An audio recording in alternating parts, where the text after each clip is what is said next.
తెలంగాణ రాష్ట్ర రాజకీయాల్లో కీలక నేతకు క్లాస్ పీకారు. నాటకాలా అంటూ కేసీఆర్ సీరియస్ వార్నింగ్. ఇక దీనికి సంబంధించి కీలక నేత పరారీలో ఉన్నారు. కాంగ్రెస్ ప్రభుత్వం ఆల్రెడీ అరెస్ట్ చేయాలనే విధంగా ప్లాన్లు అయితే రచిస్తుంది. ఎవరా నేత, ఏంది సంఘటన, ఎలా జరిగింది, దీనికి సంబంధించి పూర్తి ఇన్ఫర్మేషన్ అయితే వీడియో రూపంలో తెలుస్తుందా. వీడియోని స్కిప్ చేయకుండా ఎండ్ వరకు చూడడానికి కంప్లీట్ ఇన్ఫర్మేషన్ అయితే అర్థమవుతుంది. చాలా మంది వీడియోస్ సబ్స్క్రైబ్ చేసుకుని దయచేసి ఛానల్లో సబ్స్క్రైబ్ చేసుకుని బెల్ ఐకాన్ ఆల్ పైన ట్యాప్ చేయండి.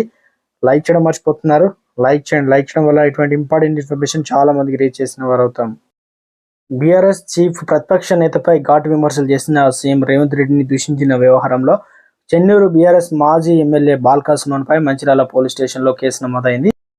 మాజీ ఎమ్మెల్యే బాల్కా సుమన్ కోసం 2 రోజులుగా పోలీసులు గాలిస్తున్నారు. కాగా కేసీఆర్ పై రేవంత్ రెడ్డి వ్యాఖ్యలు కౌంటర్గా మంచిర్యాల నియోజకవర్గం సమీక్ష సమావేశంలో రేవంత్ రెడ్డిని చెప్పు తీసుకొని కొడతానంటూ బాల్కా సుమన్ వార్నింగ్ ఇచ్చారు. ఇక రేవంత్ రెడ్డి కపడ్దారంటూ సవాల్ విసిన విషయం తెలిసిందే.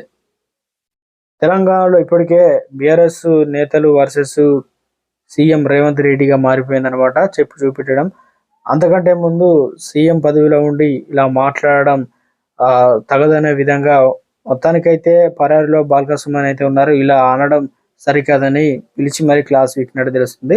కేసు అయితే నమోదు కావడం జరిగింది. అరెస్టుకు మరి పోలీసులు అయితే గాలిస్తున్నారు, పరారీలో అయితే ఉన్నారు. తెలంగాణలో రాష్ట్ర రాజకీయాల్లో ఒక్కసారిగా కుదిపేసింది ఈ అంశం.